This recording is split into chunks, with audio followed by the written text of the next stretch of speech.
NDA में है, क्या स्वस्थ करेंगे यहाँ के मुसलमानों के लिए? लोग कह रहे हैं कब्रिस्तान छिन जाएंगे, कब्र छिन जाएंगे। भाई मैं मंदिर जिन वादों के साथ हम लोग जनता के बीच जाएंगे, समय रहते उन्हें पूरा किया जाएगा। सर बिहार दौरे पे है, क्या कहेंगे अमित शाह? मैं उनका बिहार फर्स्ट बिहारी फर्स्ट की सोच के साथ निकला हूँ। ऐसे में बस कामना करता हूँ कि मेरा प्रदेश, मेरे प्रधानमंत्री जी ने जो संकल्प लिया है कि 2047 तक भारत एक विकसित देश बनेगा, उसमें सबसे विकसित राज्यों की श्रेणी में मेरा प्रदेश बिहार है। ये कामना करता हूँ जो जिम्मेदारी प्रधानमंत्री जी के द्वारा खाद्य प्रसंस्करण विभाग की मुझे दी गई है, उसमें अपनी जिम्मेदारियों को पूरा कर सकूँ। चुनावी वर्ष है, लोक जनशक्ति पार्टी रामविलास बेहतरीन प्रदर्शन करे, ये कामना करने यहाँ आया हूँ। और बस माता रानी महादेव का आशीर्वाद हमेशा मुझ पर, मेरे परिवार, हमारे प्रदेश, हमारे देश पर बना रहे। सर, वक्फ बोर्ड को लेकर जिस तरीके से हो रही है, लोग कह रहे हैं आप एनडीए में हैं, क्या स्वस्थ करेंगे यहाँ के मुसलमानों के लिए?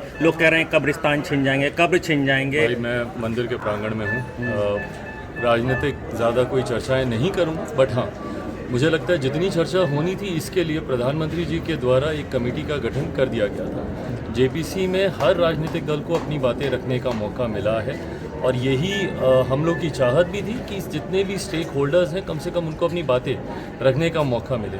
अब अगर इसके बाद अगर संसद में अगर ये आता है तो वहाँ पे पार्टी की तरफ से पुनः अपनी बातें हम लोग रखेंगे। वहीं अमित शाह बिहार दौरे पे है, क्या कहेंगे अमित शाह? मैं उनका स्वागत करता हूँ। हमारे देश के गृह मंत्री हैं, ऐसे में चुनावी वर्ष है। खुशी मुझे इस बात की है कि जिस तरीके से भारतीय जनता पार्टी के शीर्ष नेता और हमारे देश में सर्वोच्च पद पे बैठे हुए आदरणीय प्रधानमंत्री जी हों, आदरणीय गृह मंत्री जी हों, जिस प्राथमिकता के साथ हमारे राज्य को विकास की राह पर आगे लेकर जाने की सोच वो रखते हैं, ये उनके उस वादे को पूरा करती है जो लोकसभा चुनाव के वक्त किए गए थे। प्रधानमंत्री जी का निरंतरता में बिहार आना, गृह मंत्री जी का बिहार लगातार आना, ये दर्शाता है कि बिहार देश के मानचित्र पर कितना ज़्यादा मायने रखता है। ऐसे में एक एक करके प्रधानमंत्री जी ने हर उस वादे को पूरा करने का कार्य किया जो लोकसभा चुनाव के दौरान जनता से किए गए थे।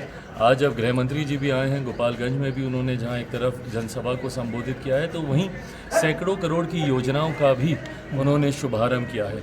ऐसे में मैं मानता हूं कि बिहारियों का ये विश्वास मेरे प्रधानमंत्री, गृह मंत्री, हमारी केंद्र की सरकार के प्रति है कि जो जो बातें हम लोगों ने चुनाव में कही थी या आगामी विधानसभा चुनाव में जिन वादों के साथ हम लोग जनता के बीच जाएंगे, समय रहते उन्हें पूरा किया जाएगा। सर, एक ही मंच पे दोनों लोग थे। मुख्यमंत्री जी को बार बार ये क्यों कहना पड़ रहा है कि 2 बार हमसे गलती हुई? सरदे अटल बिहारी वाजपेयी ने मुझे मुख्यमंत्री 2005 में बनाया था, और अब दोबारा हम नहीं जाएंगे इन लोगों के साथ। देखिए, मुख्यमंत्री जी को लेकर कई बार इस तरीके के भ्रम फैलाए जाते हैं, उनके बारे में कई इस तरीके की बातें की जाती हैं, और इसीलिए मुख्यमंत्री जी इस बात को जनता के बीच पूरी स्पष्टता के साथ रखना चाहते हैं कि कभी कोई विपक्ष के उस भ्रम में ना आए जो ये लोग कभी कभी फैलाते हैं कि ये वापस इधर आएंगे। ये सारी बातें, मुख्यमंत्री जी एक ईमानदार दिल के साथ, एक ईमानदार सोच के साथ विधानसभा चुनाव में अग्रसर होना चाहते हैं। ऐसे में भ्रमित खबरों को लगातार दूर करते रहने की भी उनकी जिम्मेदारी है, जो वो बखूबी निभा रहे हैं। धन्यवाद सर।